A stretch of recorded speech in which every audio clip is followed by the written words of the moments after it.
Assalamualaikum warahmatullahi wabarakatuh. A'udzu billahi minasyaitonir rajim. Bismillahirrahmanirrahim. Innal hamdalillah nahmaduhu wa nasta'inuhu wa nastaghfiruh. Wa na'udzu billahi min syururi anfusina wa min sayyiati a'malina.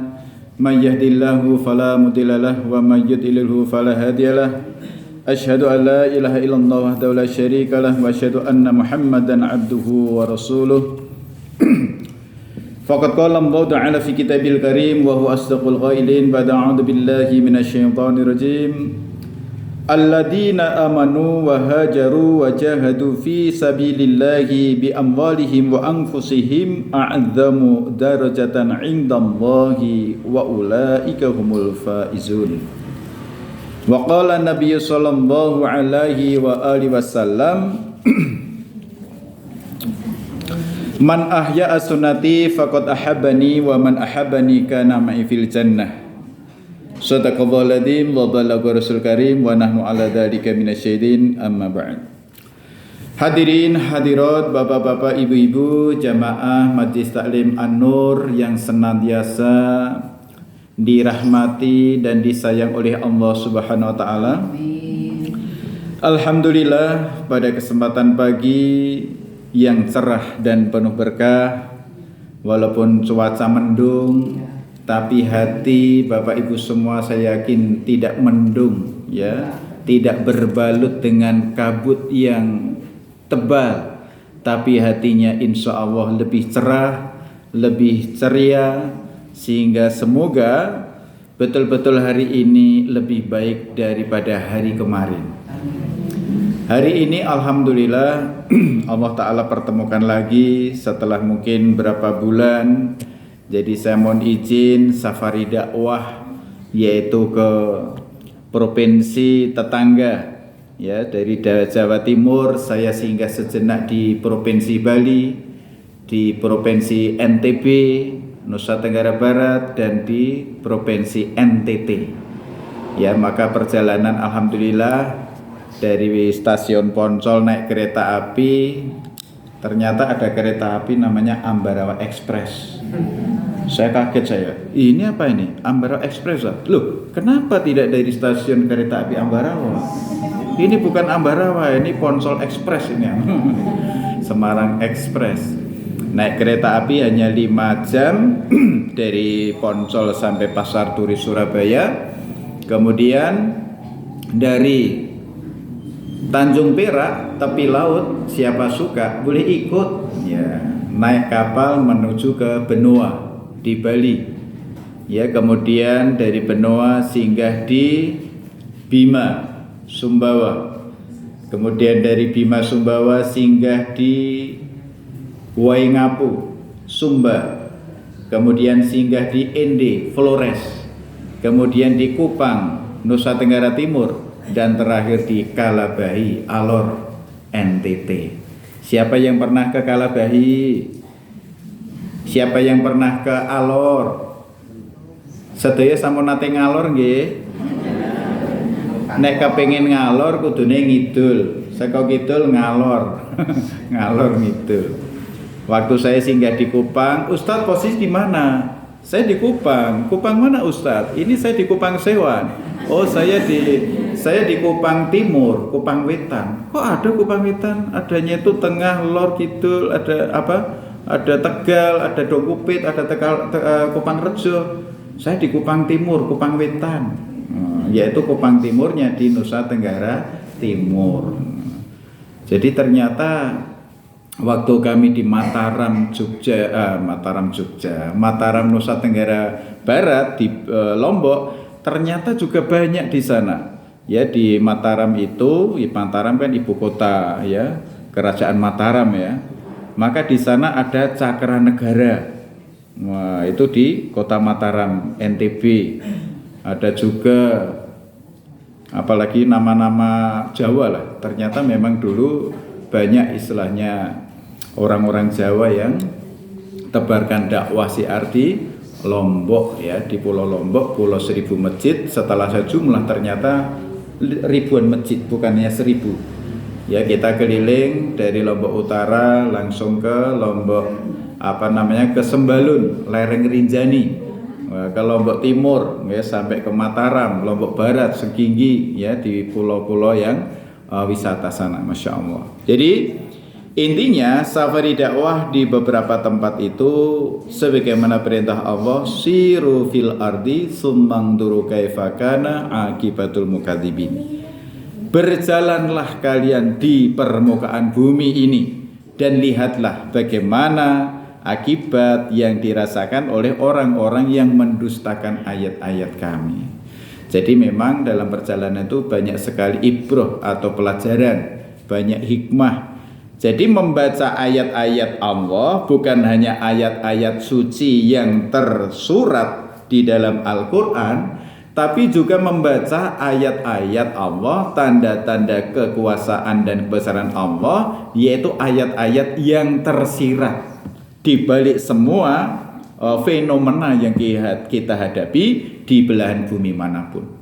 Ya, maka waktu kami naik kapal, ketemu sama nahkodanya, kaptennya, Ustadz, tugas Ustadz di kapal hanya dua. Satu, sebagai imam sholat. Dua, yaitu memberikan tausiah setiap habis sholat. Nah, kalau untuk masalah makan, nanti kami ABK yang kirim. Ustadz gak usah antri, Ustadz tetap standby di masjid sini ya. Jadi di kapal ada masjidnya atau musola nggih, ukuran seperti inilah, muat hanya sekitar 50 orang. Ya, terus untuk pakaian kotor ada ABK bagian laundry. Nah, untuk nanti Ustadz mau mandi mau apa itu di MCK di tempat ABK. Jadi ternyata walaupun naik naik kapal tanpa tiket, tapi sarpras fasilitas semua sudah disediakan. Alhamdulillah. Menunya makan tidak seperti penumpang yang lain. Penumpang yang lain antri, dapatnya satu tepak, nasinya paling hanya sepertiga, lauknya paling hanya sosis sama apa sayur. Kalau saya nasinya satu tepak sendiri, lauknya sendiri, sayurnya sendiri. Ya, jadi waktu itu dipesan sama uminya, Bi, nanti kalau di kapal di Alor jangan banyak makannya, nanti pulang berat badannya tambah. Nah, ternyata benar. Ya, karena di kapal hanya dengan kita istilahnya naik kapal hanya 120 jam, 5 hari 5 malam. Itu sebentar ya. Kalau dulu sebelum ada pesawat naik haji itu tahun 50-an itu berapa hari itu, berapa bulan naik kapal? 100 hari. Non? 100 hari. Ini udah pulang pergi atau baru sekali jalan 100 hari? Sekali jalan 3 bulan. Sekali jalan 3 bulan. Masya Allah, berarti masih sebentar naik kapal kok cuma 5 hari ya. Cuma sebentar itu ya. Nah itu, jadi alhamdulillah makan cuma menu apa adanya, saya syukuri terus. Duhur belum lapar sudah kirim lagi, sore belum lapar kirim lagi. Waduh, ini kalau nggak dimakan ya mubazir. Maka setiap saya makan ya harus saya habiskan betul. Pulang-pulang berangkat berat 67, pulang-pulang 73. Makanya umnya, Abi kok berat sekali? Iya, karena ini tas ranselnya belum saya lepas. Masya Allah, ini sebagai muqaddimah saja ya. Jadi hadirin yang dirahmati Allah SWT, alhamdulillah berkah doanya Allah Ta'ala berikan kemudahan segalanya.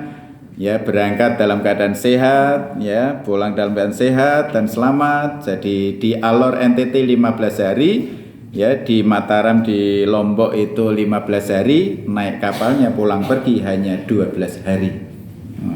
Jadi masing-masing 33% ya kita berada di darat-darat dan di lautan.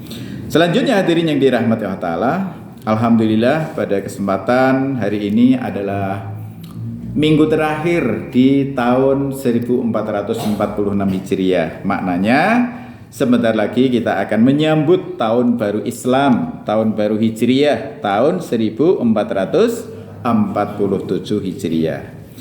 Nah, maka penting sekali marilah kita membuka kaleidoskop ya, membuka kenangan perjalanan hidup kita dalam 1 tahun terakhir ini yang kita telah lalui bersama. Ya, maka ini penting sekali untuk kita Innamal a'malu bil khawatim. Sesungguhnya setiap amal ini ditentukan daripada akhirnya. Ya, kita semua ini dulu calon manusia sebagai bayi, kullu mauludin yuladu alal fitrah. Setiap bayi ini lahir dalam keadaan suci. Terus selama perjalanan hidup kita, ada yang sudah berumur mungkin baru 30 tahun, ada 40 tahun, saya sudah lolita. Ya, ini ada yang masih jelita? Ibu-ibu yang usia 40-an tahun kan masih jelita, jelang 50 tahun. Kalau saya sudah lolita, sudah lolos 50 tahun. Ya, jadi saya baru 51. Ya, tinggal beberapa hari lagi 51 tahun. Ya, hadirin, maknanya bagaimana dalam perjalanan hidup kita, 1 tahun yang kita telah jalani dalam tahun ini, kira-kira 1 tahun ini lebih banyak mana dalam kita menjalankan ketaatan kita kepada Allah atau lebih banyak dalam bermaksiat kepada Allah? Lebih banyak mana dalam kita yaitu beramal? Lebih banyak kita amal soleh atau amal salah? Lebih banyak mana kita mengumpulkan, lebih banyak kumpulkan pahala dari ibadah kita, atau justru malah lebih banyak menumpuk dosa-dosa? Nah, niki pentingnya kita mawas diri, kita introspeksi diri, kita muhasabah, niti-niti awake dhewe. Makanya kita itu jangan menilai, memvonis, menjustifikasi orang lain.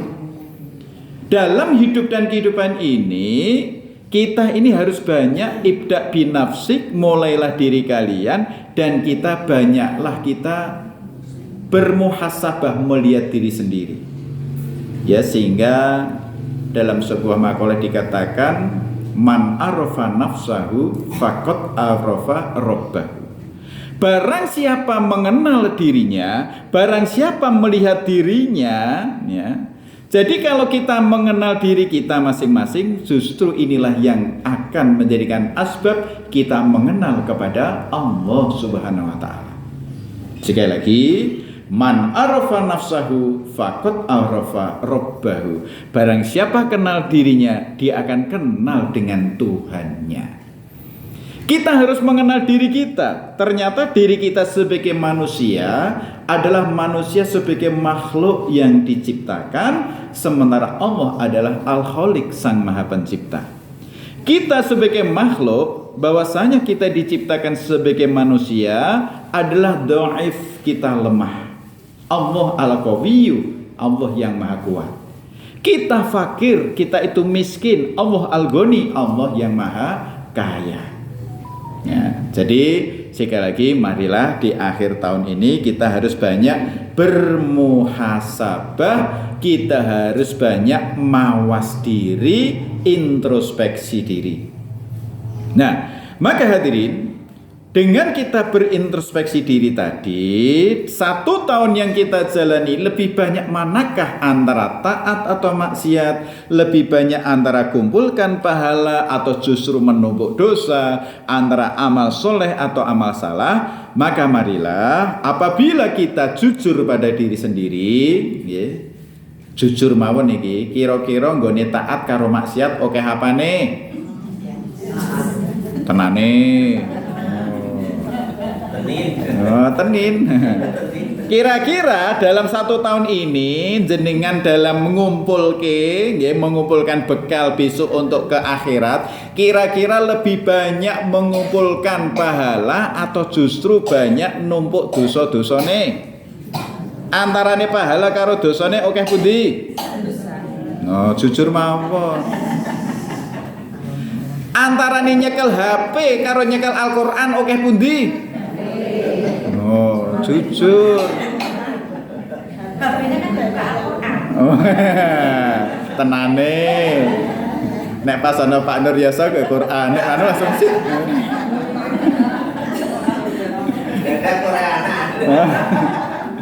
Masya Allah. Lah maka hadirin, inilah pentingnya mari kita senantiasa bahwasanya panas setahun dihapus oleh hujan sehari. Kemaksiatan, dosa-dosa, ya, kesalahan dalam 1 tahun insya Allah akan terhapus dengan taubatan nasuha, bertobat ya dalam sehari ini. Maka penting sekali kita manusia biasa, kullu bani adam khata'un wa khairu khata'ina at-tawwabun. Setiap anak cucu Adam itu hakikatnya adalah orang yang berbuat salah. Dikatakan orang yang baik bukan mereka yang tidak pernah berbuat salah dan dosa. Dikatakan orang yang baik adalah apabila setelah berbuat maksiat dan dosa segera bertaubat memohon ampun atas dosa-dosanya. Kita hidup di dunia seperti seorang petani yang dia dakwah. Apa itu dakwah? Ngidak-idak sawah. Seorang petani memakai pakaian, nyun sewu nggih, saya pakai pakaian putih kayak gini pergi ke sawah. Kalau memang seorang petani yang sungguh-sungguh, yang namanya sawah ya otomatis mencangkul ya di saat nanti mungkin dengan pakai traktor, atau kalau dahulu zaman cilian kulorien itu biasa numpak luku utawa garu. Nek waktu ngeluku berarti ya niko dengan yang sebilah untuk istilah yang nyangkul tanah dulu tanpa pakai tangan, hanya dengan kerbau atau dengan sapi. Kemudian garu untuk nanti meratakan sebelum nanti ditebarkan tandur, sebelum ditanam padi. Lah maka kalau memang sungguh-sungguh seorang petani yang namanya di sawah berangkat pakaian bersih, otomatis pulang pakaian. Nek enten petani datang dengan pakaian pakaian bersih gitu putih, bali-bali kok ya saya tetap putih resik. Lah niku kira-kira petani tenanan apa mboten niku? Wah, mung selfie tok ya kayak. Wah. Ya. Bawa salin, Pak. Oh, bawa salin. Oh, bersalin. Berarti harus ke tempat Bu Bidan dulu. Ya. Harus bersalin kan? Nah, demikian juga kita dalam 1 tahun kita menjalani hidup dan kehidupan ini 24 jam setiap hari, 7 hari setiap minggu, 30 hari setiap bulan, 365 hari setiap tahun, pasti dan pasti kita pernah berbuat maksiat dan dosa. Betul? Maka dikatakan orang yang baik adalah bukan mereka yang tidak punya salah dan dosa. Dikatakan orang baik setelah berbuat maksiat dosa segera beristighfar mohon ampun kepada Allah. Ini dalam konteks hablum minallah. Sedangkan dalam konteks sosial, dalam konteks hablum minannas, hubungan dengan sesama manusia, mboten nenten tangga teparo niku sing apik sing ora tutu mindak maksiat dosa. Nek kon nate nglarake atine karo tangga teparone, kalih rencange, bahkan suami kepada istri, istri kepada suami, itu harus saling memaafkan. Nah, maka inilah pentingnya di akhir tahun sebelum awal tahun baru Hijriah nanti, marilah tanda-tanda orang yang beriman sebagaimana tadi dalam ayat ya Allah telah menegaskan ya bahwasanya alladzina amanu wa hajaru wa jahadu fi sabilillahi bi amwalihim wa anfusihim a'dzamu darajatan indallahi wa ulaika humul faizun. Orang-orang yang beriman, yang berhijrah dan berjihad atau bersungguh-sungguh di jalan Allah dengan harta dan jiwa mereka adalah orang-orang yang paling tinggi derajatnya di sisi Allah, dan merekalah orang-orang yang beruntung. Ya, jadi pentingnya menyambut tahun baru Hijriah sebelum mengawali sesuatu yang baru, maka di akhir tahun ini harus kita banyak muhasabah, harus mempersiapkan, harus membersihkan. Ya, membersihkan diri kita dari noda dosa dan debu maksiat dengan memperbanyak taubat, dengan taubatan nasuha dari dosa-dosa besar dan dengan istighfar dari dosa-dosa kecil kita. Ya, sehingga orang Jawa sering pesan ya, kudu awake dhewe niku ngedoi molimo. Nah, molimo niku napa mawon, Bu? Main, madat, maling, mendem, mateni. Nggih. Nggih. Napa mawon? Betul niku. Oh, main, madat, madon, mendem, mateni. Nggih. Molimo kudune dijauhi. Nah sehingga apabila kita berbuat maksiat molimo tadi, syaratnya dengan taubatan nasuha. Ciri-ciri orang yang bertobat, syarat supaya tobatnya diterima oleh Allah, satu, harus menyesali dosa yang telah diperbuat. Ya, satu, nek jenengan memang niki niate arep tobat, harus menyesali dosa maksiat yang telah diperbuat. Dua, dalam hati berjanji tidak akan mengulangi lagi. Yang ketiga, berhijrah, berpindah minadzulumat ila nur, dari kegelapan menuju cahaya yang terang benderang. Mulane nek tobat saking maksiat lan dosa, tondo-tondone wong tobat sregep nggih minadzulumat, dari kegelapan ila nur, sregep ning Majelis Taklim An-Nur. Ngaten nggih Bu Harun? Sampai ngoten niku. Ayo kowe tobat tenan, sering ning An-Nur. Kene iki cahaya terang benderang. An-Nur ya, cahaya. Nah, maka hadirin, ini tanda orang yang tobatnya diterima, menyesali dosa yang telah diperbuat, berjanji tidak mengulangi. Ampun kok kapoke kapok lombok. Wah kapok aku, wah ngerti yo tumindak ngene kok kaya ngene, wah aku wah wis kapok. Wah, ini nek kapok lombok suatu saat enten iming-iming ngoten melih ngicipi meneh. Nah, kados ini adik-adik, nah di saat anak kecil kok dikasih nopo ayam geprek, wah pedis. Wah, ini nek begitu seminggu kemudian, wah enten suguhan ayam geprek tanduk meneh. Nah, ibu-ibu biasanya ngoten, wah kapok aku sego jagungnya pedes, wah. Ini nek sosasi ora dikirimi, wah ketagihan. Jadi ampun awake dhewe nek tumindak maksiat dosa, aja kok kapoke wektu tobat kapoke kapok lombok. Kapok bener-bener kapok, udah PHK, putus hubungan. Wah, nggih, talak 3, saya enggak mau berbuat maksiat lagi, berbuat dosa lagi. Nah, kados riyen. Kula niki mbiyen nggih veteran lho niki. Mantan perokok kula niki. Dadi mbiyen nek teng pesantren niku nek mboten ngerokok, wah kayak banci kayak ora udut kayak. Nah, jadi boleh dikata hampir 99% itu perokok semua. Nggih, dados kula riyen biasa jarum super, jarang di rumah suka pergi. Nah, terus tak tingkatke dadi jisamsu, jihad sampai masuk surga. Bahkan kemana-mana saya nggih ardat, aku rela dakwah tanpa honor. Riyen kula niku gudang garam kretek merah selera pemberani. Wah, sale riyen Pak Kiai niku nggih kan ulama tarekah ngoten, wah nek do sowan ki napa jamaah sowan niku mesti salam tempeli do rokok ngantos berapa napa slof niku langsung leh rene ada dikasih 3 atau 5 sol niku iki aku stoke kokian kono lebokke ning ngene warung nggon pasar kono dijolke duit wae.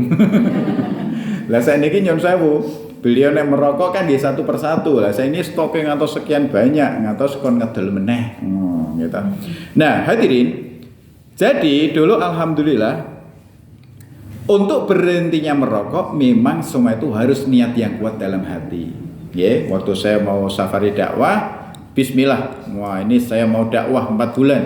Wah, kalau dulu dikatakan napa namanya, kalau guru kencing berdiri, murid kencing berlari. Lah saya sebagai amir jamaah, sebagai ketua rombongan nek aku udut rokok, wah nanti anak buah ya udute luwe nemen. Nah, terus kalau putus hubungan rokok. Alhamdulillah berhenti merokok tahun 2001, berarti sudah 24 tahun tidak merokok. Jadi kula mboten kapok lombok lho, ngeten niku sudah putus saya. Diiming-iming rokok napa udah putus. Nah, demikian juga dalam kita bertobat dari maksiat dan dosa.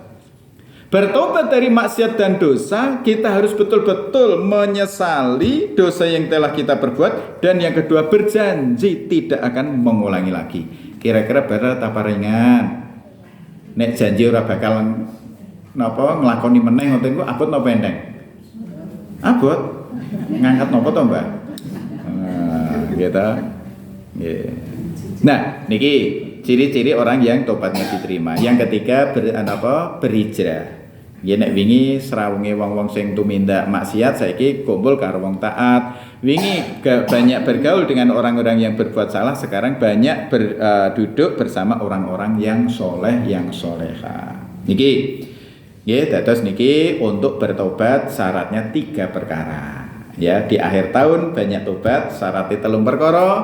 Ya, menyesali dosa yang telah lalu, berjanji tidak mengulangi, yang ketiga berhijrah. Ya, hijrah tidak harus pindah tempat secara lokasi, tapi berpindah dalam komunitasnya. Biasa komunitas wong-wong sing ahli maksiat, saiki kumpul wong sing ahli taat. Kumpule wingi karo wong sing tumindak salah, saiki serawung karo wong-wong sing soleh. Ngaten nggih Bu nggih? Ini dalam hablum minallah. Hubungan kita kepada Allah, dosa kepada Allah. Adapun kalau berbuat salah kepada sesama, hablum minannas, hubungan dengan sesama manusia, maka syarat-syarat kita kalau bertaubat atau kita memperbaiki diri, ya, maka kepada yang pernah kita berbuat salah, kepada tetangga, kepada suami, kepada istri, satu menyesali, Mas, maaf yo, aku wingi lali, aku wingi keliru, saya minta maaf. Nah, nggih, Bu Nur Yoso minta maaf sama suami. Ya, minta maaf ya. Satu minta maaf, yang kedua janji nggak mengulangi lagi. Yang ketiga harus yaitu betul-betul berbenah diri. Wingi itu minta salah, saiki harus minta amal sing soleh, betul-betul istri yang solehah. Nanti Pak Nuryoso langsung bersyukur. Setiap keindahan yang tampak oleh mata, itulah perhiasan dunia. Namun yang paling indah istri yang Masya Allah, yang soleh. Ini jadi perhiasan apapun, emas, intan, permata, gemerlapnya di dunia ini, itu semua kalah dengan yaitu perhiasan yang terindah adalah seorang wanita yang solehah. Siapa itu wanita yang solehah? Wanita yang solehah adalah ya idza sholat khamsaha, rajin sholat 5 waktu tepat pada waktunya. Ya, kemudian puasa 1 bulan penuh di bulan suci Ramadan, menjaga kehormatan atau kesucian dirinya, ya. Selanjutnya taat kepada suaminya. Ya, maka bagi seorang wanita yang solehah, yang jaga sholat tepat waktunya, yang jaga puasa Ramadannya, menjaga harga diri, kehormatan dirinya, dan taat kepada suaminya, maka kelak akan silahkan masuk pintu surga dari pintu manapun yang kau suka. Amin Allahumma amin. Jadi wanita yang solehah niku luar biasa. Di dunia sebagai queen of the house, menjadi ratunya dalam rumah tangga. Besok kelak di surga sebagai queen of heaven, menjadi ratunya di surga, ratu kecantikan, ratunya para bidadari, sebagai permaisuri sang suami, ya, sebagai raja di surga. Maka seorang istri yang solehah besok akan diberikan yaitu masuk surga, ya, 500 tahun sebelum sang suami. Sekali lagi, seorang istri yang solehah akan masuk surga 500 tahun sebelum sang suami. Sang suami masih merangkak-rangkak, ya, di atas jembatan Shiratal Mustaqim. Sang istri sudah di pintu surga. Sudah dengan cantik, ya, sudah dengan perhiasan, dengan pakaian indah dari sutra, ya, pakaian intan, emas, permata, perhiasan semua. Dan besok di surga tidak ada wong-wong tuwa, mboten enten sing sepuh-sepuh. Ting swarga ora ana wong umur 50 tahun, besok di surga sweet 17 kabeh. Wah, umur 17 tahun semua. Nah, maka ya sang istri di pintu surga, wahai suamiku, wahai abang tersayang, apakah kanda tercinta, cepet dong, ayo segera masuk surga. Ya, aku sambut kau dengan penuh sukacita. Ya, maka begitu nanti ya suami melihat istri tercinta niku ndomblong. Ngantos 60 tahun iki sapa iki kok ayune kaya ngene. Kek ndomblong itu udah puluhan tahun. Apa bener iki bojoku ya? Wah, niki hadirin. Ya. Jadi sang istri tercinta, wahai suamiku cepet dong, SOP, salah ora betah aku. Wah, ya. Lah maka inilah kenikmatan terindah kelak di surga yang diberikan kepada seorang istri yang solehah, masuk surga 500 tahun yang sebelum sang suami, dan kelak akan menjadi sang permaisuri, menjadi ratunya para bidadari. Sedangkan seorang suami yang soleh kelak di surga muda-muda semua, usianya seperti Nabi Isa alaihissalam, usia kurang lebih 33 tahun. Postur tubuhnya, fisiknya, tingginya hanya 60 dhiro. 1 dhiro itu setengah meter. Berarti tingginya berapa meter? 30 meter. Wah, sakwit klopo nih kok 30 meter. Wah, gitu. Suaranya seperti Nabi Daud, suara yang merdu. Ketampanannya seperti Nabi Yusuf. Ya, akhlaknya seperti Nabi Muhammad sallallahu alaihi wasallam. Kalau seorang laki-laki yang soleh masuk surga, kok dia masuk surga sendiri tidak didampingi istri yang solehah? Ngendikane Mbah Kiai Maimun Zubair, sok nek neng swarga kok lanang wong soleh kok mlebu swarga ora karo bojone sing solehah, kok dikasih widodari 70.000 bidadari. Ning nek mung dikasih bidadari tanpa istri yang solehah, niku kaya dene kenikmatan widodari kaya dene mung mangan kerupuk tanpa mangan sego. Pripun Bu? Jenengan makan kerupuk sak kerombong tanpa nasi, kira-kira wareg napa mboten? Non? Wah, demikian juga seorang suami, laki-laki yang soleh masuk surga kok tidak didampingi istri yang soleha, niku widodari terus ngantek, nggih, nggih. Kaya dene mangan kerupuk terus, ning ya ora wareg-wareg. Wah, enggak puas-puas. Tapi kalau membawa istri yang soleha seperti makan nasi, rendang, karo es teh atau es jeruk kali kerupuk, wah nikmatnya. Kerupuk niku hanya mung cuwil-cuwilane tok. Sing paling marem nek mangan nasi rendang, wah, atau kakap merah. Wah. Kira-kira nikmat apa mboten nek makan nasi rendang niku? Wah, kula marake celeguk niki. Nah, demikian juga hadirin, inilah gambaran ilustrasi ya kelak di surga. Kira-kira do percaya napa mboten? Ustaz, cerita-cerita apa wis tau tekan swarga to? Engko kok kaya Mbak Mega niku, Mbak Bandeng niku. Kiai kaya udah pernah merasakan. Ngoten niku. Inilah bedanya orang mukmin. Ya, kalau orang mukmin itu tu'minuna bil ghaib, percaya kepada yang tidak nampak. Bedane apa wong Islam karo wong iman? Nek wong Islam sing penting maca syahadat kabeh wong Islam. Nek wong iman betul-betul tu'minuna bil ghaib, percaya kepada Allah yang tidak nampak. Percaya kepada ada hari kiamat, ada alam kubur, ada alam sirat, ada padang mahsyar, ada akhirat, ada surga, ada neraka. Jadi orang yang cerdas itu bukan hanya sing iso gawe gedung sampai lantai 100, bisa bikin jembatan sepanjang mungkin 5 km, bisa membuat konstruksi bangunan yang luar biasa.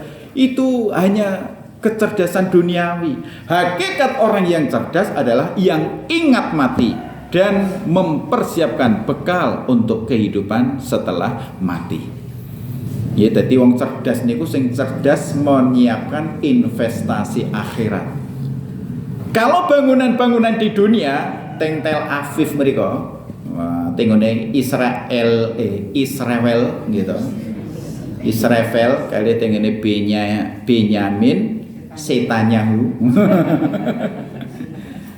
Itu kan bangunan tinggi-tinggi, nyatanya dalam hitungan detik, hitungan menit langsung rudal meluncur tembus atmosfer sehingga tidak terdeteksi. Begitu cedier langsung hancur.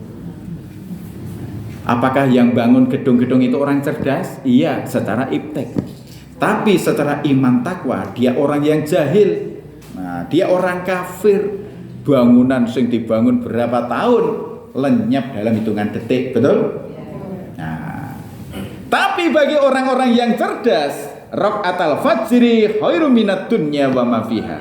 Salat 2 rakaat, yaitu salat sunnah fajar sebelum subuh, pahalanya lebih baik daripada dunia seisinya. Percaya napa mboten? Berarti jenengan sedaya nek wae salat fajar saiki do sugih kabeh. Dunia ada dalam genggaman Anda. Nek nyekeli HP kan wis dunia ada nggih. Aku lapar pengen ngone martabake ngone Bakdin kono ngarep Surabaya titit langsung wis pirang menit teko. Mulane sakniki wis bener-bener pasar ilang kumandangi. Ramayana Matahari do tutup. Sekarang pencet Shopee, wes langsung teko dhewe nggih. Kan kula ningali ngene Mataharine Simpang 5 kan nggih, wah riyen megah mewah nggih. Saiki tutup. Ramayana tutup, Matahari ngene Kudus riyen nggih ngoten. Ramene karawan, lantai 4. Saiki langsung di bulldozer wis. Saiki ganti pasar meetingan, pasar tradisional biasa. Ya niki hadirin. Nah, sehingga hakikat orang yang cerdas adalah ingat mati dan mempersiapkan bekal untuk kehidupan setelah mati. Maka mari di akhir daripada tahun ini tadi bertaubat, taubatan nasuha, bertobat kepada Allah dengan kita menyesali dosa maksiat yang telah kita lakukan, berjanji tidak mengulangi, dan yang ketiga yaitu berhijrah dari kemaksiatan menuju ketaatan. Nah, sementara kalau kepada sesama dengan saudara-saudara sesama manusia, yang namanya minta maaf itu jangan hanya waktu Idul Fitri saja. Soalnya ade niku tumindak salah dosa, tumindak maksiat karo sepodo-podo niku nggih bisa juga kegelincir namanya berjalan, kadang kegriul kesandung niku nggih setiap saat. Maka kalau minta maaf, Mbak Yu, kowe wingi tumindak salah lho karo tangga kae, malah sok nek bodohe tak njaluk ngapura. Enten sing ngoten. Oh, enten kok ngaku to jenengan? Mosok njaluk ngapura dilumpukke sik ngantek setahun. Nyon sewu ya nek umure tekan bodo. Nek sakdurunge bodo ke pirang sasingkas wis ora ono pripune.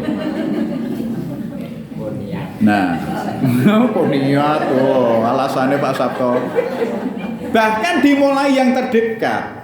Seorang suami yang berbuat salah kepada istri, bagus sekali setiap sebelum tidur.